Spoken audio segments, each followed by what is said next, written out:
Who's this? Oh, you're an entrepreneur? Oh, you're a real estate investor. Oh, you're trying to learn from those who did it. Well, come into the lab then. Put your white coat on, gloves on, notepad, and let's build, y'all.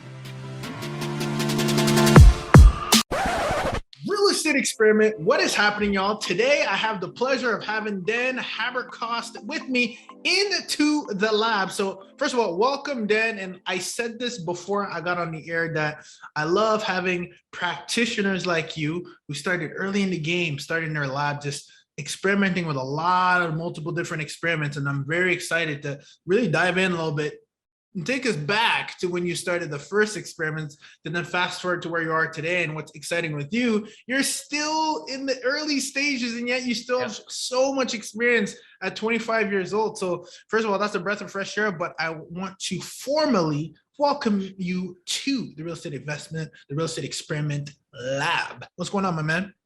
Ruben, thank you very much. I love the energy. I love the feel of your show. I'm excited to be here. I appreciate it. I think one of the best ways to start is just at the beginning. So I think really growing up, so I'm from Ohio, as we were talking about earlier. I grew up in rural Ohio, lower middle class family, not a ton of income. I had to start working pretty early if I wanted anything. And so, by the time I was in middle school, buying and selling stuff on eBay, finding any way to go buy a cell phone and add minutes to it, right? I don't know if you remember those days, the pay-as-you-go phones. So fast forward to by the time I was 16, I was managing a portfolio of rentals for my boss at the time, along with his farm. While he would travel the world for a good portion of the year, I was just left on my own with his tenants and his farm. And so I'm barely old enough to drive, and I'm leaving school to go deal with tenant issues and repairs and that sort of thing. So needless to say, definitely got exposed to business and to running other people's businesses very early. So by the time I was in college, I was running a landscaping company, going to school full time simultaneously, and that was tough. We're talking 45 or 50 hours a week working, plus 16 plus credit hours. And I remember thinking to myself, okay, didn't have a whole lot of fun in high school and college here, but I have the experience of a middle-aged man, and I'm 20. I have a middle-class income. How can I take this when I graduate and apply it to some sort of business in order to accelerate my financial position, obtain some sort of freedom as I get into my 20s here and finish up college. And so naturally, I started reading different books, listening to podcasts, just looking around online, because I didn't really grow up around anyone that was an entrepreneur. There's a pretty bleak outlook, honestly, in the rural Midwest. You get a job you don't really like, and that's that. You work for 40 or 50 years. So anyways, I read Rich Dad, Poor Dad. I found Bigger Pockets, and that happened about the same time. And it was like that. I was absolutely 100% in on real estate. I'd read about stocks and bonds and different types of businesses, but they just didn't appeal to me the same way that real estate did, because there's that flexibility of the asset, right, where you can create a return with a bit of effort and creativity. So at the same time too, I almost forgot, this is a good little story. So I'm at work at lunch talking to my coworker, and this is right around the time I'd start listening to podcasts, reading a bit. And he goes, yeah, we just finished rehabbing the duplex. The wife and I moved downstairs, and so our tenants upstairs are paying the mortgage. And I go, what? They're paying the mortgage? What do you mean? He goes, yeah, they live upstairs, I live downstairs, and they pay the mortgage. Their rent is equivalent to the mortgage. Needless to say, at that point, it didn't take much more. I closed on my first duplex a couple months later before I graduated college. From there, I knew I didn't want to stay in Ohio. I'd gotten my feet wet in real estate, and I decided to move to Colorado. As we were talking about, I'm pretty active, like the outdoors, snowboarding, mountain biking, climbing, all that sort of thing. Moved to Colorado, and as of today, so I'm 25, I've been here since 2018. And I have a land and development business on the active side. And then on the passive side, I have 10 tenants between 4 properties, and I'm working on buying my first commercial building right now. And we can dive into that any way you want, but that was kind of a quick synopsis of how we got here. You just went right into it, man. I was going to slow down. There's so many nuggets that you packed. All right, cool. Let's unpack this. So first of all, what I like is, there's 2 things that I think, when you start this early, either you had an insight from, some source, which could be books, could be a mentor, or it came within the family. And it's really interesting because I love it more when it comes externally, because sometimes like, oh, okay, well, this is like, like your father or mother or whatever. And then it's just like, and there's nothing wrong with that. And I think that's important because we kind of just do what we see. Sure. But what's more interesting with you is I'm interested first and foremost of how you made that connection. I don't know if you said you were 16 or so when you started, I guess, managing the property of the farmer. Walk us back, because people will have their, oh, I thought you're supposed to, like, how did you foster that relationship to begin with and then get the opportunity? Okay. Yeah. So a couple of thoughts there, but to start with that job. So when I was 15, I started working at that farm, and I had older siblings. I think by the time I was born, my parents were done having kids. So their childhood was a little weird. I was pretty mature by the time I was 14, 15 years old. How many of you guys? I have an older sister who's 10 years older, older brother who's 7 years older, and then I have a sister who's 2 years younger, actually. So you're the youngest? My sister, 2 years younger. You said 2 years younger? Okay, gotcha. Yeah. Yeah. So anyways, I got the job at the farm when I was 15. And I mean, I guess he thought I did a good job. I took on a lot. I was responsible. So a year later, at that point, he had offloaded the management of those rentals plus the farm to me. And so, yeah, that's how I got into that position. And that, I'm glad you brought us back to that, because that really taught me what I did not want to do as far as real estate, because these were poorly kept properties and they were C-, D+ areas. And then he just had like, if you think of the stereotype of the landlord that leads to all the horribly negative laws we're dealing with, he was that. He treated his tenants poorly. He was a little bit, not abusive, but he definitely was not kind to his tenants. So I saw just this awful dynamic, low-end properties. Tenants didn't care to take care of them. I remember ripping up a carpet that was covered in feces of some sort of animal. It was a hot, humid Midwest day, and just thinking, why would anyone ever do this, right? So that was not a good first experience.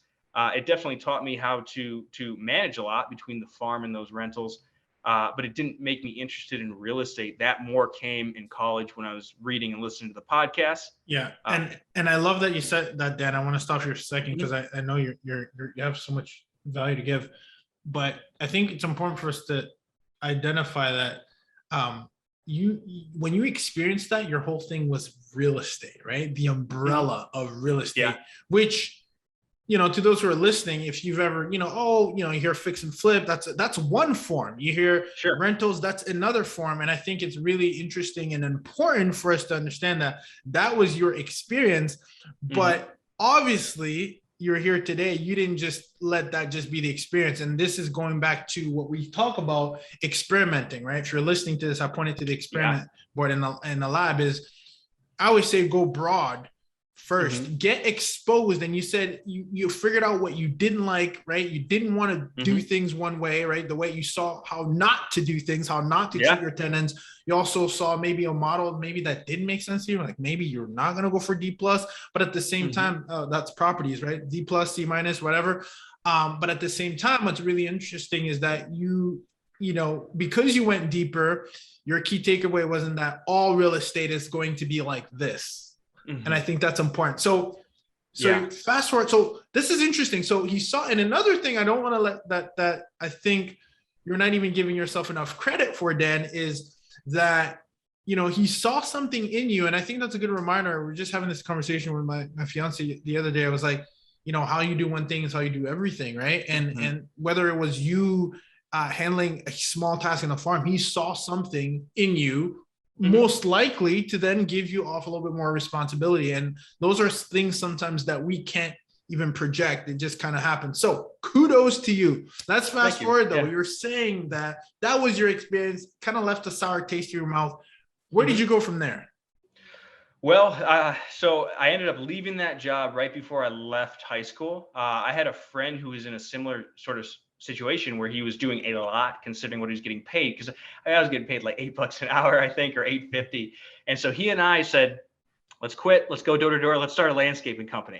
And so anyways, I mean, a lot of kids do that, right? It's very low barrier to entry, not a lot of equipment needed. So we did that. And the first couple of years of college, I did that. And then he he was going to be a CPA. So his last 2 years of college, he moved on to some sort of internship, and I didn't want to continue without him. So that's how I was able to, at 20 years old, get the job running the residential side of the other guy's landscaping company. And that was, a large established business. And so that's what I did the last 2 years of college. And that was really trial by fire, because I was managing like 15 or 16 guys. A lot of them are twice my age, and then also going to school. So that's where I went after. And so just so I understand, you had this landscaping business, which I was literally going to ask you about. So it's a great segue, with your buddy, and then your buddy did the CPA thing. So then you went and joined another company, or was that? Yeah, I just went and worked for someone. I just needed a simple income that would pay for the last 2 years of school. Because first 2 years I was in community college, which are cheaper. And then, hey, I wanted to graduate without debt. So I needed to find a way to make a middle-class income. And that's what I was able to do at his company. It's interesting. It's interesting how you choose your words. It's interesting you've said that twice, middle-class income. Oh, yeah, I guess I didn't think a whole lot about it, but yeah, I mean, to pay for college, it was, 20 or 25 grand a year those last 2 years. So, wow. When you're 20, that seems like a lot of money. Yeah, that's interesting. I always pay attention to how you choose your words. So that's interesting. So what experience did you get that you think helped you take the next leap when that you said it was you were managing people your age? Because it seems like you have a lot of sales and management experience, which again, it's a muscle you've been flexing. So what did that transition into after that? You mean those last 2 years in college, or how I went the management part, right? Because you went through college, and that I understand, but you're also doing the management of that new landscaping company, right? Yeah. So I was responsible to sell the work, bid the work, everything, manage the guys through it, plan it, gross margins. I mean, on the residential side, just about everything other than actually doing the accounting, I was responsible for. So that required a lot. That forced me to become organized, because I'm not naturally organized. I do have more of the sales personality, good at public speaking, good at communicating, not so good at anything that requires you to sit still or be organized, right? So that was forced at that point, just with everything I was doing. And yeah, the guys didn't know how young I was. So that was helpful too. But that was a lot to manage all at once. And that's absolutely carried over into my business now as an adult. So you transition, and I love that you're taking the skill set. Age doesn't matter. You're just doing the thing, right? And then you went to an ops management role. And then I saw there was management trainee in your kind of your trajectory. Is that all things that kind of stacked up, along the way as the next step in your kind of your journey? Yeah, I took a step back to come to Colorado. So at that point, I had already bought my duplex. And then I bought another house hack when I moved here, but I was still working a traditional job. So that was just a position in enterprise, actually, just to be able to move out here. That allowed me to establish myself. Yeah. Yeah, absolutely. So interesting. So moving to, when you're saying here, you're saying, just for our listeners, you're saying Colorado, right? Yeah. Awesome. So when did you buy the duplex, and where? 2018, Parma, Ohio, April 2018. So you bought it back home? Yes, I still have that. Yep. Awesome. So what was the, how did you finance that? How did you get started? Because remember, if we recall, you had a little sour taste in real estate. You then went to obviously get some management experience. You did the whole landscaping, etc. How did you come back to that duplex, and how did that come about? Yeah, that was right. So it was a couple months before that, or kind of back to the beginning of our conversation. I was trying to figure out what I was going to do. It was clear I wanted to build some kind of business, but I had no idea what. So when I started reading, listening to the podcast, and also had that conversation with my coworker. So then house hacking, right? Taking his model with the duplex is exactly what I did. So that was purchase number one, was a duplex. So still own that today. How did you finance it? Traditional FHA 3.5% down loan, and it's just on the MLS. Absolutely, that's amazing. So, and you had worked with an agent? Yes. Yep. That's awesome. No, the reason it's important is that sometimes you get to reverse engineer that. I know it's probably seems like, oh yeah, Ruben, why are you asking that? But I think it's neat to just see the process of what you went through.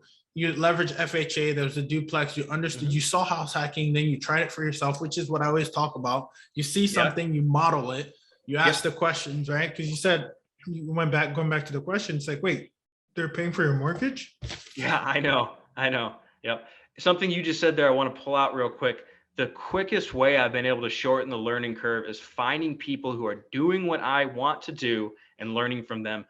If you're in the world of real estate investing, this isn't new. There's a million people that have done this, and you can dramatically shorten the learning curve and decrease the amount of mistakes you have to make. I mean, with everything I'm doing, the only reason I'm building houses is because I went and found a guy who was doing that. The only reason I'm buying and selling land on notes, same thing, found someone who was doing that. And now working on buying a commercial building, gone out and found a couple people who own a whole bunch of commercial real estate, learning from them, brought one of them to speak at the real estate club here. So that's a really applicable principle to anything. I love that transition of being able to, because I think being able to go to the source. That's what I always talk about. That's why I have practitioners.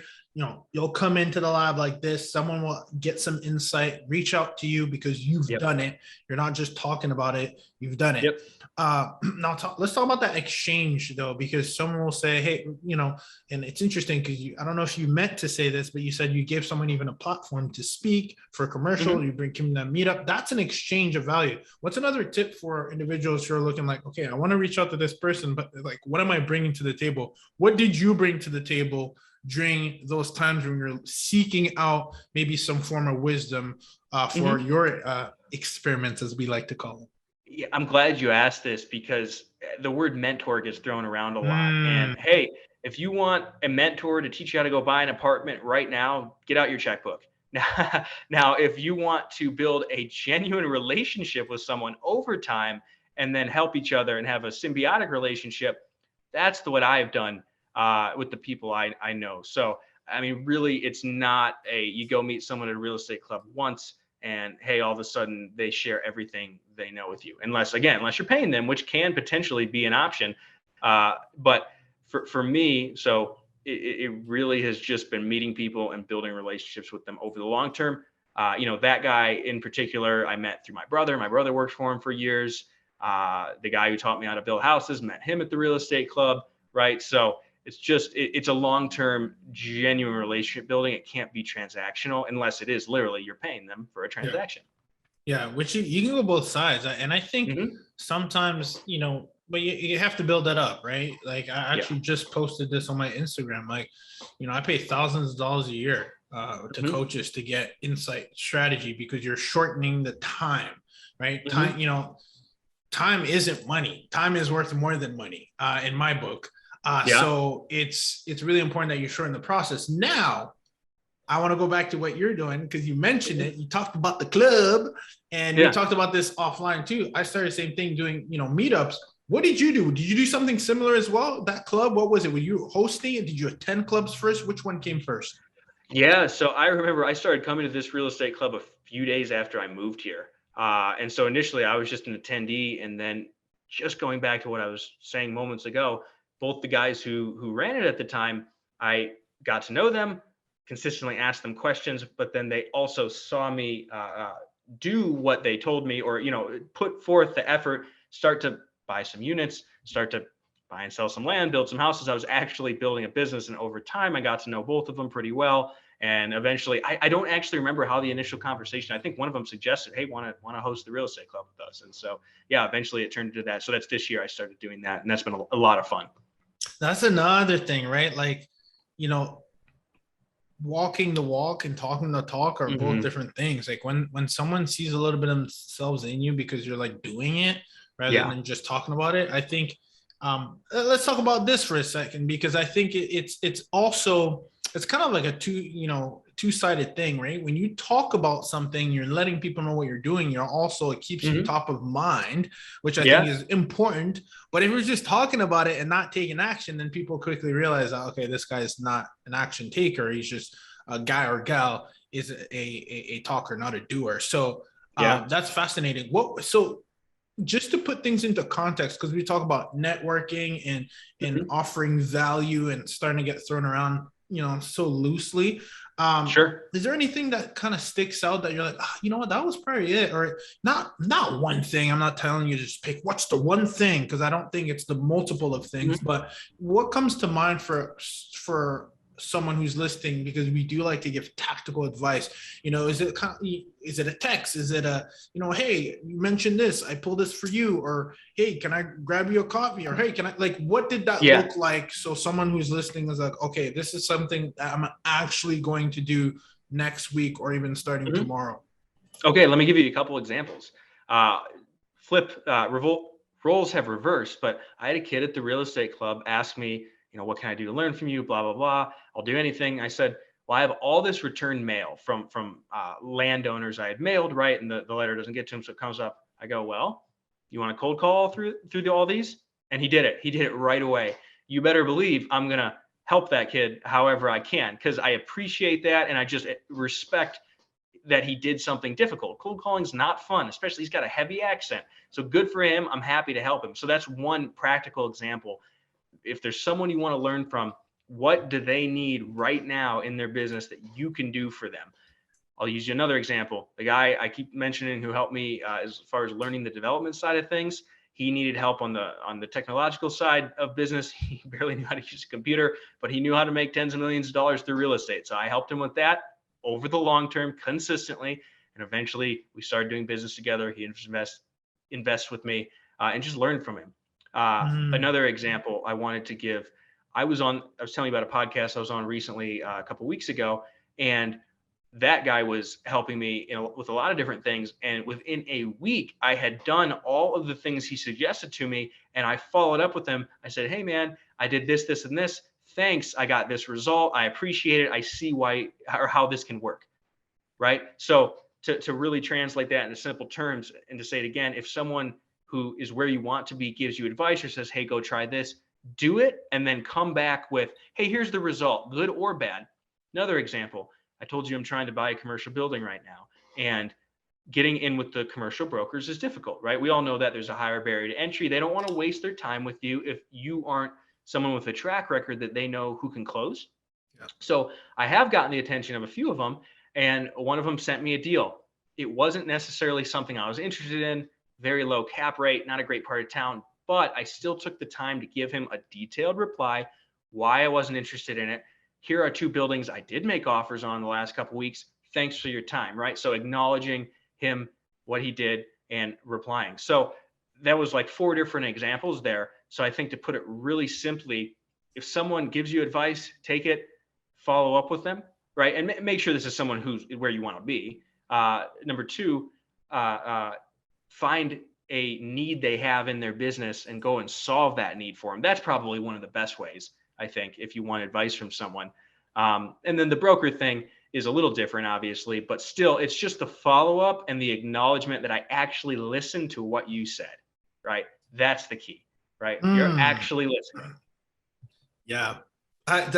It's so funny because when you're saying all these things, they're so unsexy.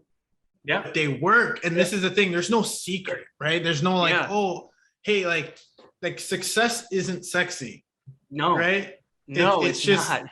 But it's at the same time, it's very simple and it compounds over time. Like, you'd be surprised how giving someone a call back, returning your text, an email, going the extra way to, one of the things you said is that gentleman coming up to you and say, how can I help you? Actually doing the work so you don't have to ask that question, and helping them, saying, hey, I noticed XYZ. That goes a whole, that means you took the time. People are not taking the time. You'd already, it's so interesting because it's actually so easy. I'm sure, Dan, you would agree, to separate yourselves from the pack, because most people aren't willing to do the unsexy stuff.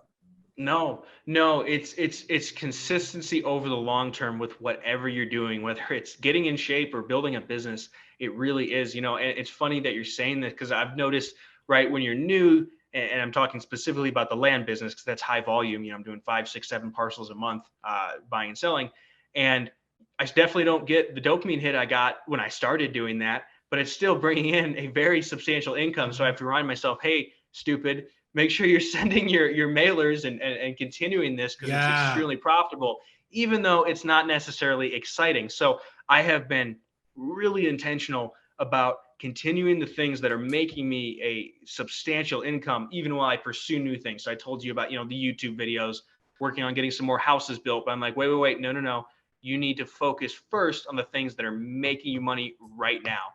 getting one of my rental units is coming up vacant and one of my employees is handling it, but still, like, that's just not exciting. I don't want to deal with that, but hey, that's passive income. So I have to remind myself, make sure that gets filled on time and gets filled properly. Just because you're bored of that doesn't mean that it's not important. So yeah, you're absolutely right. What works is not necessarily sexy or exciting. Bird in the hand. But I love that, Dan, because you're talking about something that we often do as it's called self-sabotage, right? Yeah. As entrepreneurs, it's like the shiny object syndrome and self-sabotage, because it's like, this has been working, let me stop doing that. What? And we do that a lot because we're like, oh, let me do this now. Well, no.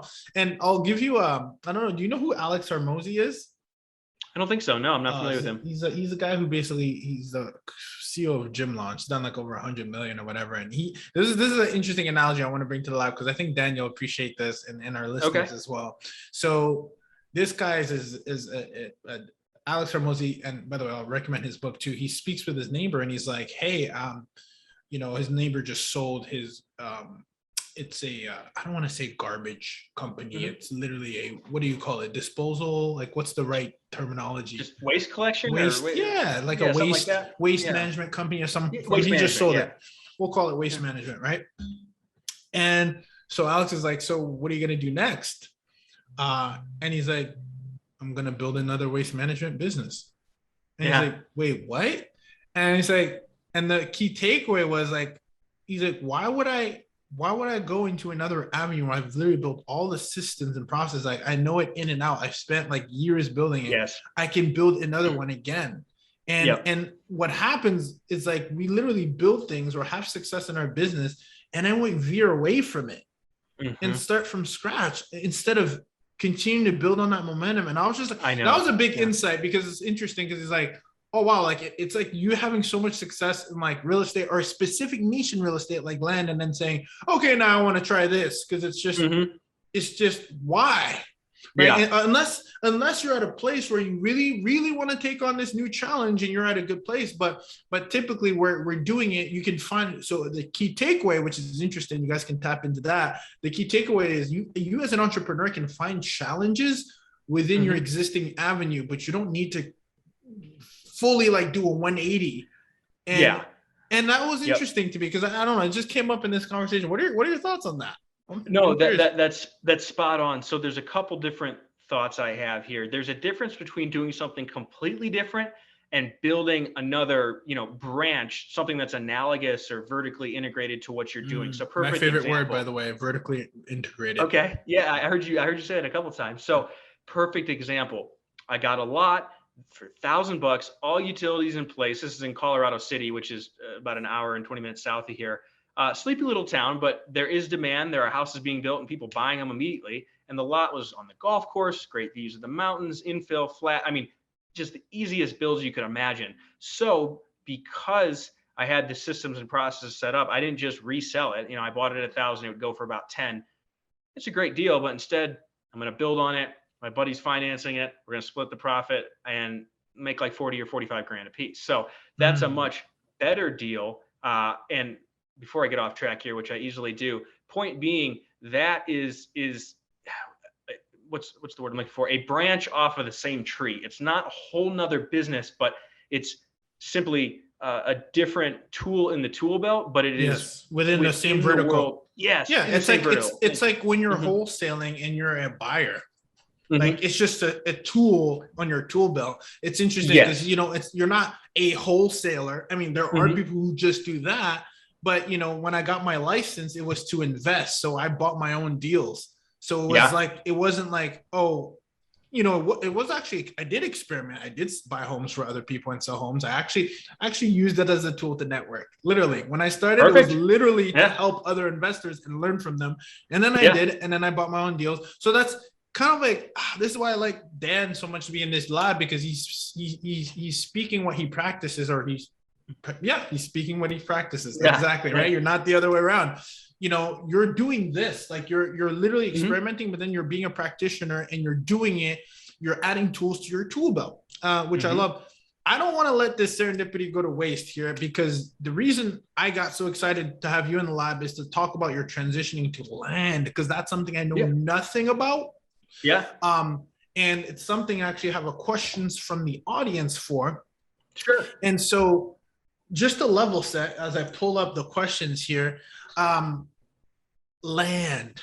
Mhm. What's the deal with land? Like why, you talked about, you have a couple, you had started with the duplex, you're going to do some commercial, you have I think you said you have over 10 tenths over 4 properties at this time. Yeah. Got it. How did land come about, and where's the opportunity there, just to level set for all of us? Sure. So let me try and lay it out simply for you and how I look at this. Backtrack a few years. When I first started, I thought, oh, I can work a W-2 job and just build a passive investment or rentals over time.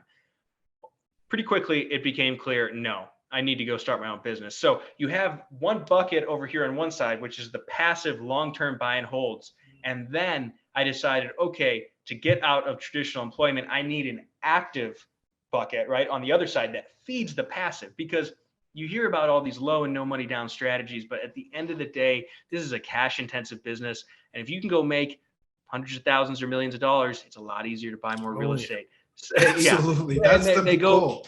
yeah. So that's just kind of the thought process, right? The active bucket and the passive. So First of all, I love that thought, just because, just so you know, it's all about, I talk about business in the lab, and I have a business, and that business feeds my real estate. And within my real estate, I also have a business, short-term rental business of its own, right? That produces more money so that we can invest more. So I love that, like having those ingredients in the lab. So proceed, because I interrupted. I just wanted to show love. No, that's great. So anyways, it became clear to me how I need to figure out a way to make a substantial income to feed the investing. So I floundered around for a bit, not, experimenting, trying to figure out a way to make money. And really, if I were to talk to myself from several years ago, at that point, I would just say, it doesn't matter what you pick, just pick something. But anyways, the guy I keep telling you about, I met at the real estate club here, he had taught me a bit about that already. And then I watched a buddy of mine build a tremendous, one of the guys that hosts the real estate club with me, build a tremendous land business since I had known him, right? And I knew him on a personal level. And then he started selling a course on it was just his business model, a turnkey. So I paid him for it. It's like $5,000, and which is one of the best ROIs I've ever gotten. And I just implemented that system to just scale my income, right? So what was the name of that guy, by the way? Just for those who might want to tap into it. Oh yeah, absolutely. Brent Bowers, the Land Sharks. He's a great dude. Absolutely. You're kidding, right? No, you know Brent? Brent was scheduled to be on the air yesterday. He couldn't make it. We called on the phone. Yeah. And then, oh my gosh, we got to stop doing this. Is crazy. Look. This is his office. I'm in his office right now. Are you kidding me? Look at Brent Bauer. He is right here. So we are rescheduled, but he probably had no idea that you were going to be on. And the crazy part is, I had already questions from the audience before for him, and you're my second land guy. So I was like, oh, this is going to be perfect. So that is very different businesses. Yeah, I'll tell you about that. That's funny. Small world. Man, that's amazing. So we'll check out Brent in the next few episodes, but we got Dan here first to give us the plug. Yeah. Good. I'll have to mess with him about that. But anyways, so I was already had a little experience with development, building a few houses, but I wanted a scalable income. How do you go out and make hundreds of thousands or millions of dollars? And the land has served that, or fulfilled that purpose for me. So Brent is doing all acreage recreational properties, and he sells almost everything on notes, right? So he carries the financing. I don't do any of that. I do all infill that is meant for building, and I sell most of it for cash. I have a couple $1,000 in notes coming in every month, but mostly cash. Okay, and slow down, because you're using a lot of technical terms that I don't even know, because I'm not in land, and I think that's fascinating. This is why I have this show. So you said infill, you said notes. Okay. Take a step back for a second. Just give us some insight, because now you're a subject matter expert in this, and I am not. Sure. So give us and the listeners some insight as to what the heck are you talking about? We know land, grass, green, mud. Let's go from here. Great. Okay. Infill. What do I mean by that? I'm talking about you go to a neighborhood that's already at least partially built out. You see two houses. Between those two houses, there's one vacant lot. The power lines in the back, water and sewer at the street, utilities are available. It's shovel ready is the term you'll hear, shovel ready. So going out, if I want to go way out east here, as people I know are doing, you can't do this, but if I want to go out east, take a huge tract of land, subdivide it, bring utilities, that's extremely expensive and extremely time intensive. That's not what the kind of land I'm going after. I'm going after land where that has already been done.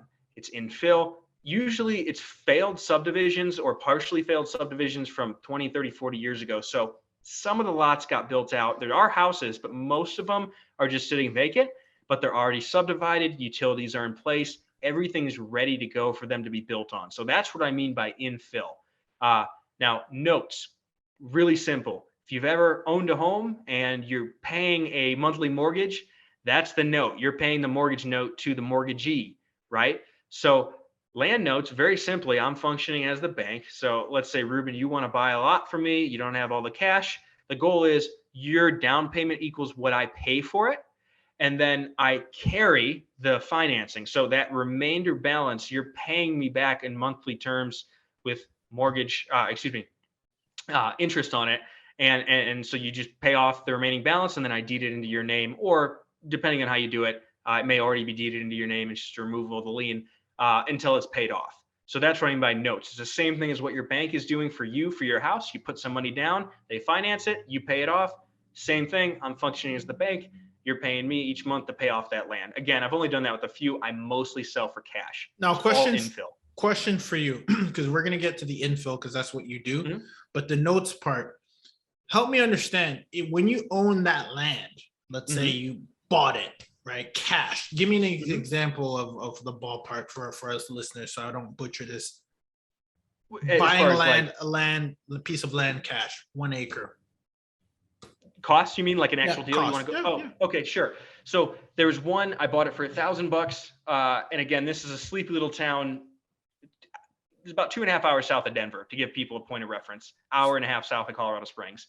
And bought it for $1,000, all utilities. Sold it for $7,000 on a note. They put, I think it was $1,200 down, and then pay me $299 a month. And I'd have to pull up the amortization schedule. Okay, cool. That's simple. So when you say you paid $1,000 for it, is that just because, again, we typically work with the building, so I want to make sure I understand. You paid $1,000 for that piece of land, right? Mm-hmm. If you were not to sell that land, we talk about taxes. What is that? What are you owing around the year for owning that piece of land? I believe down there, because that has utilities, it's in the range of $150, $160 a year. And when you say utilities, what do you mean for a land that has nothing? Like, we're talking Maryland? Water and sewer. I mean, water and sewer line available that you can tap into. Interesting. So that being available in itself is still considered a utility cost that you have to, because you could literally hook up a faucet and turn it on. So you technically have to pay for that.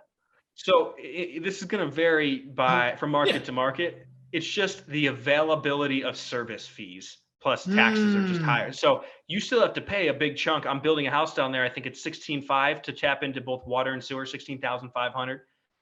In the market a little further north, it's like $23,000 to tap into both water and sewer. So there's still tap fees as well. Interesting. Okay. Wow. So now let's say I'm buying, you're going to be the mortgagee on that, or you're going to assign the note. I want to buy that piece of land. I'm the developer. You said something key that I am going to pay you what you paid. So I'm going to put $1,000, right? But then I'm also going to be paying you whatever the cost. You said maybe, hey, Ruben, for you, it's going to be $7,000. You can put $1,000 down and then you pay me $2,000, right? So you're literally making passive income on this? Yeah. Jesus. Yeah. All right. That's interesting. Very, very interesting. Well, so Brent will be able to tell you more about that side of things. Because again, I've switched to mostly cash. In the market I'm in, I consistently buy between 12 and 15 and then sell between like 28 and 32. So I'm just 12 and 15. Is that the cost? Yeah. Purchase price now. Yeah. That's where I'm at now. Yeah. How are the margins so great? Like, I don't understand. Because it's okay. You know, the efficient market hypothesis. I need to do a video or write an article on this because this gets Yeah, me we're gonna fired up. repurpose it. I told Okay, you, go right? ahead. Do you know what the Brought to efficient you by market? Invested Talent. We'll repurpose it for you. Talk to me. Fill me in. Okay, I don't know anything about land, my friend. so the Humbly. efficient market. Okay, the efficient market hypothesis is a concept from stocks, from equities, that because you have millions of rational players looking at the price, looking at these assets, that they're going to approach intrinsic value because there's all these people looking at it. Now, in practice, we know humans aren't rational. We know sometimes there's mispricings, but it is true to some degree in stocks, and this is an extreme example where there are so many people looking at it, it's really hard to find a mispricing, right? You know, everyone trades in stocks. You can pull up B-Trade on your phone.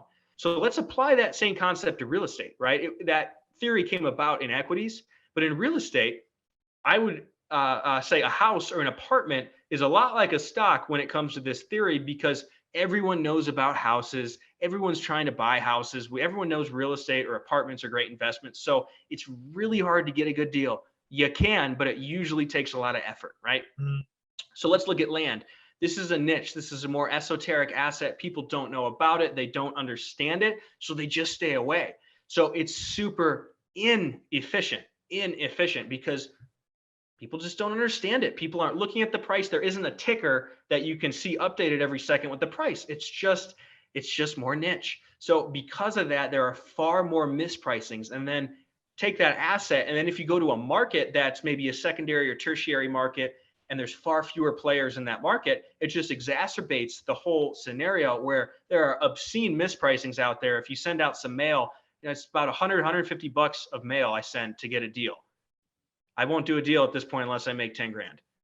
Those are some solid numbers. So yeah, that's land. And it's simple. And so without going on too long here, I'm applying this same concept to my buy and hold investing. These rental properties I have been great, but they're not scalable, and there's so much competition to go buy a house or a duplex or a fourplex. So I've been making offers on mixed use space where it's an office up front with industrial in the back, because the same concept applies. That's far more of a niche. People don't understand it.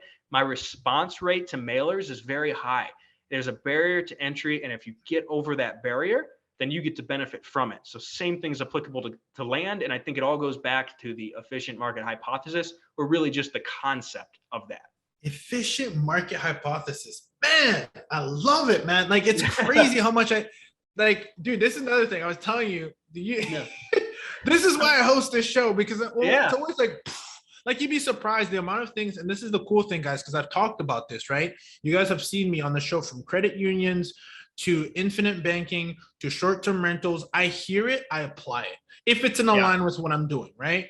And there's just so many things that you're just like, oh my God. So first of all, Dan, thank you for the paradigm shift. Sure.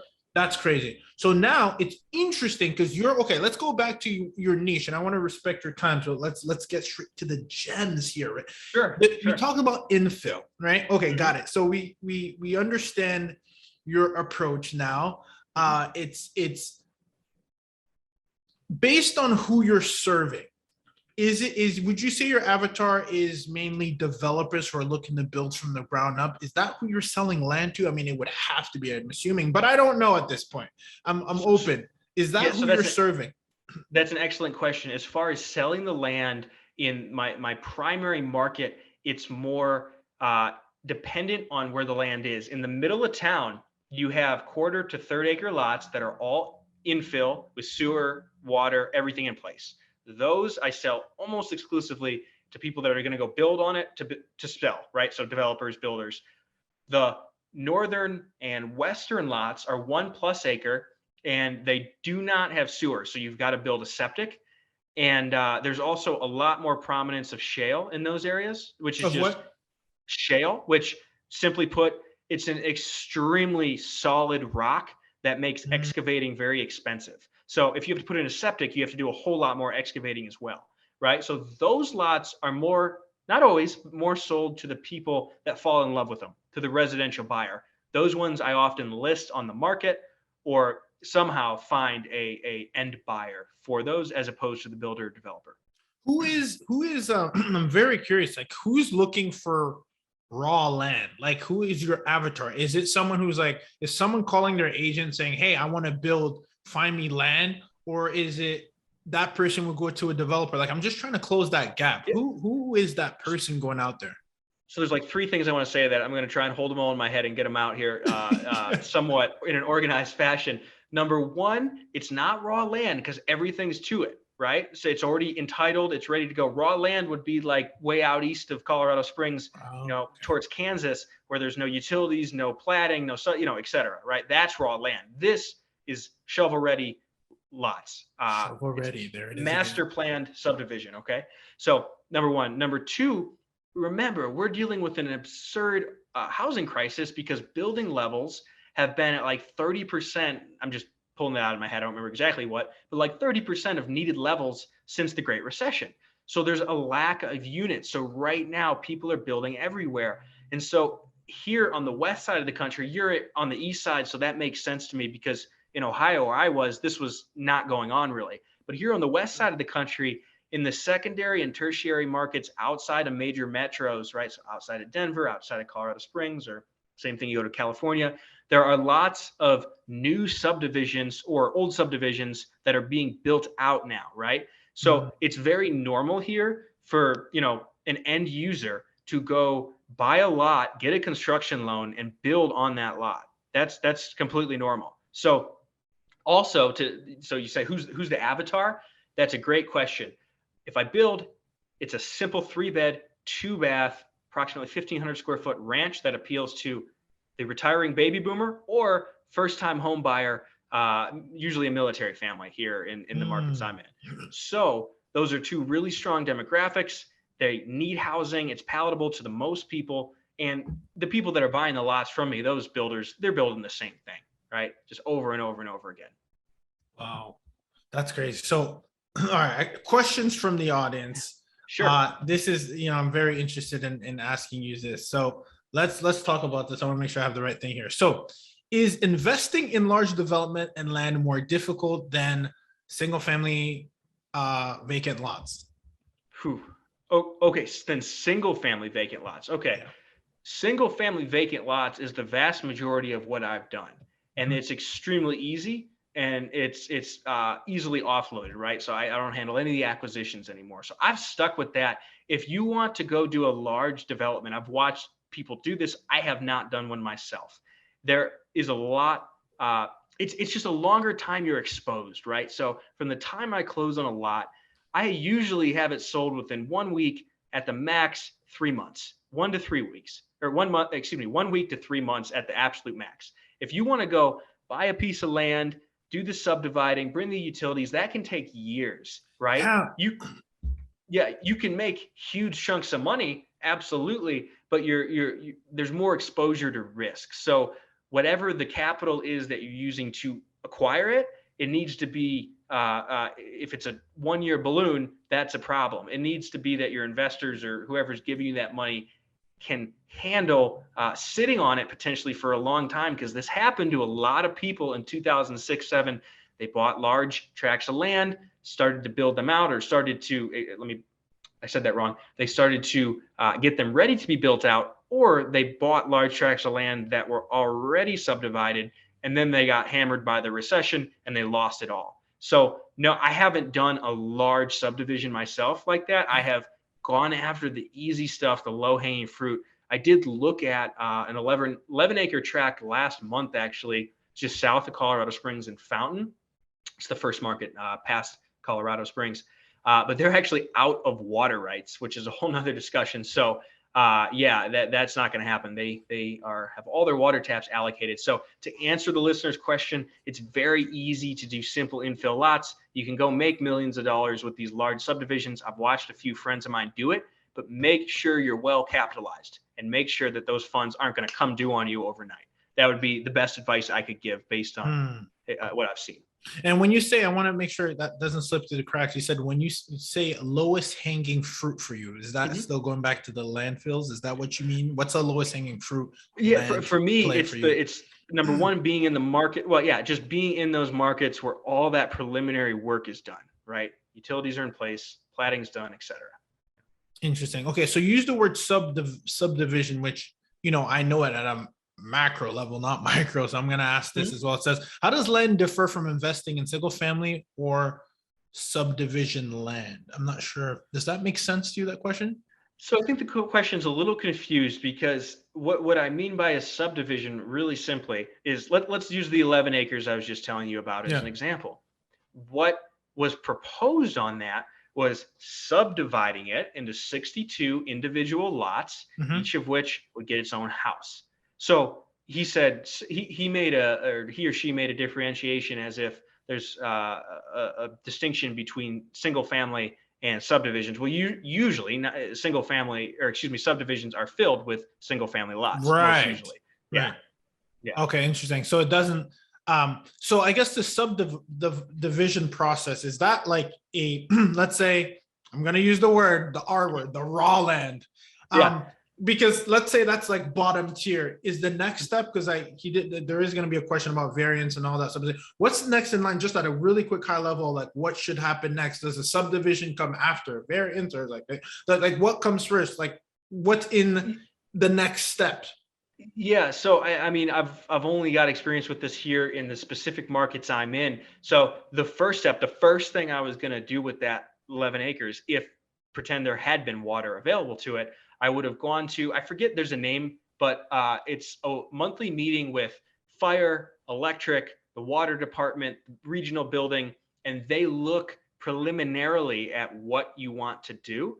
Hmm. So I would show them the artist, I'd get an artist or architect's rendition of hey, here's the total tract, right? Here's how we're going to subdivide it, and I would start there to figure out if it's feasible. Hey, Is fire that department. what the variance process is, or is that something else? So if you want to get a variance, that's wanting to go against the existing zoning or existing code. So for example, if I have, I don't know, just throw out R2 or any. like R1, I forget what they're called, R3. Yeah, let's just say I have a duplex lot and I want to build a fourplex on it. Well, I'd have to go get a variance for that. Oh, so that's like a permit. It's just an allowance for Mm, something that doesn't fit the zoning code. That's what a variance is. interesting. Mhm. Okay, this is great. This is great, by the way. Here's a few, Yeah, just a couple more. We're wrapping up that's here. fine, man. Yeah, no, Um, I'm good. how do you determine if a piece of land is worth trying to get a variance for, or just to move on to the next one? So it sounds like, I Mhm. think this is coming from a wholesaler's perspective of like, Yeah. hey, like, should I even consider getting this? Because I think there's gonna be another question tied around that. Um, what are your thoughts on that question? Is And it what worth getting it? Like, when I say worth, maybe you might want to factor in time and money. Like, what's your take on this?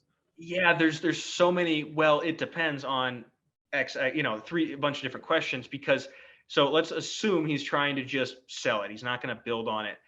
My first question would be to him, what's at stake? What can you make if you get this variance? What are you able to make as far as a return relative to the time?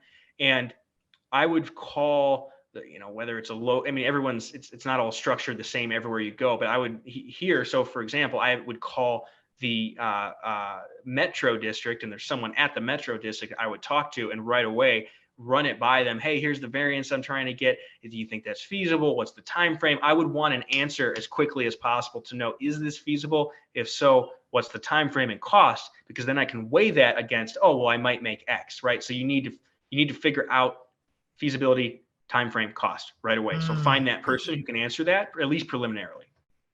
That's a great answer. So for wholesalers, I think this is, again, the piggyback that question. What are some good tips for them if they're bringing a vacant land to a developer? Yeah. Okay.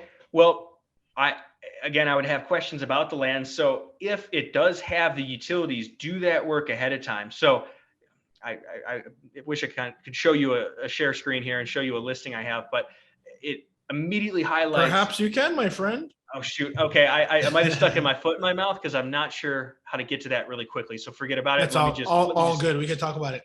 yeah. Let me spell it No, I've out. never done that before. I'm open for experiment. That's why I've never Yeah. shared a screen in the lab. That's why I was like, Okay. yeah, let's do it. Believe it or Uh, not, that's one I bought with Brent, so it's on his website. So it's going to okay, take me a minute cool. to find it. But Yeah. anyways, right away it spells out, hey, power's here, here's who provides it, natural gas is here, who provides it, water and sewer. So if you're trying to sell land to a developer, what does the developer want to know? Well, they want to know that everything is there that will make it easy for them to build, right? So I would, in the email or the flyer or whatever the marketing is that you're sharing with them, I would highlight those things first. And then potentially, I mean, I'm not sure how, if this is a subdivision or just one lot or what, but you might want to talk about what could be built there and what sort of margin could be made on that build. But again, it really would depend on the details. So the first thing I would say is spell out, hey, utilities are right here, or what they would have to do to get them there if they're not. Is there something that you you would go to for that? If someone, let's say I'm just brand new starting, again, we're not going to make this a 101 from land, but as far as is that public info, like that, what would be the next step for someone if they didn't have that information? Maybe just, you may or may not know. Yeah, that's going to vary quite a bit depending on where you are. So there's a market I'm in Nevada where I have to submit a form to the utility company and they'll get back to me in 2 days. That's the only way to get an answer. Here in Colorado, in the markets I'm in, I just call the Metro District. There's a specific contact there who tell me about water and sewer. With electric, it's really, really simple. You can see if there's square boxes at the corner of every lot or a power line in the back. And then with natural gas, well, you can just call the local natural gas company. So if you have no idea, you're brand new, whoever the local municipality is, I would take, type in your market and just put building department or utility department is what I mean. Someone at one of those two offices is going to be able to tell you, or at least tell you who to talk to find those things out. Love it. So it seems that time is of the essence when it comes to this business model. What would be the time frame? I think you mentioned this, but I want to make sure you were talking about this from end to end. You said 1 week to 3 months. If I have a good land deal, because I know, for example, commercial, which is what you're getting into, the due diligence takes like 60 days, right? It's a lot longer than your typical residential, where we typically do 30 days. So let's talk about, I think a lot of these questions we'll be able to knock them out here. The last couple, 2, 3, they come around the time thing. So what would be your typical time frame?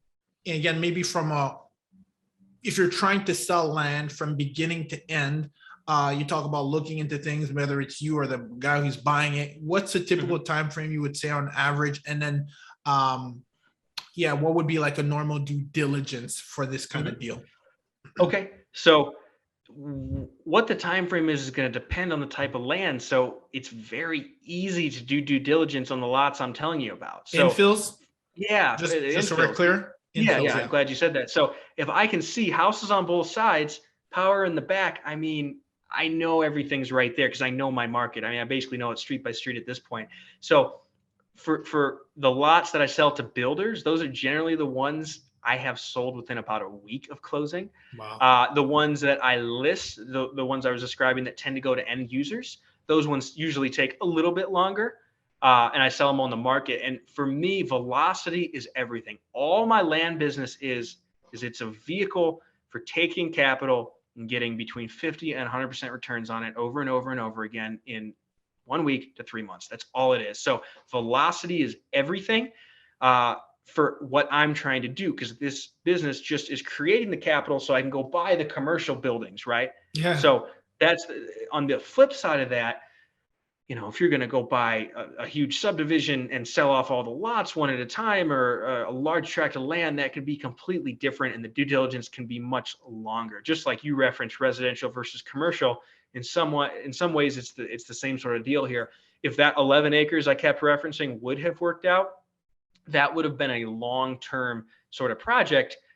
Granted, could have made hundreds of thousands just off of selling it if done properly, or if you actually built that out, you could make quite a bit more than that. But you're talking a long-term process. I haven't done a whole bunch of those, so it's hard to say. I watched a buddy of mine that I invest with. He took some of these large tracts of land out east that people are doing this because we're just moving out east, right? They're building and building endlessly that way. And it took him like a year to subdivide. He took massive tracts of land, subdivided into like 10-acre plats or parcels, and then sold them off. And that was a long-term process, but he made, a killer return. What takes the long part? When you say subdivide, is that an approval process by the city? Yes. anything that involves Like, public just for our employees. listeners, he had like that Oh, the goosebumps came up on that.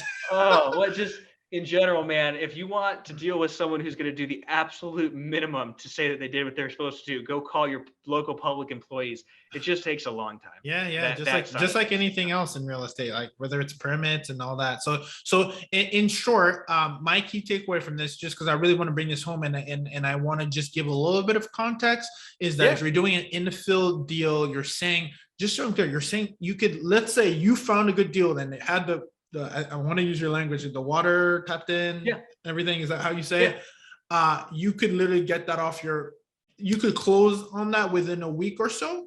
Yeah. Last Wednesday, I closed on a lot on Tioga. It's selling tomorrow.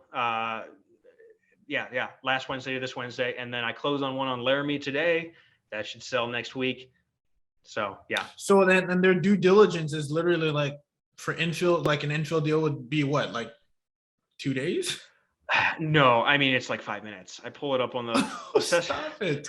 I'm not See, kidding. this is what I had to pull it out of you. I was like trying to like get it out. Okay. Like, you're Okay. not even kidding. If you're closing in a week, you're saying literally it doesn't take more than 24 hours to do a due Oh, diligence. no, the reason it takes a week to close is because the title company's got to get their title commitment and insure the title and do all their background stuff.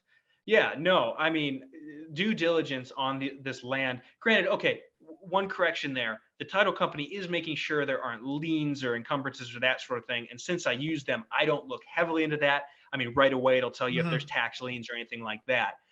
So I'm glad you said that, because they are doing that at the title company. It rarely pops up, but no. So if I get a lead, I know the streets most of the time. I don't handle it now, but let's pretend I was handling.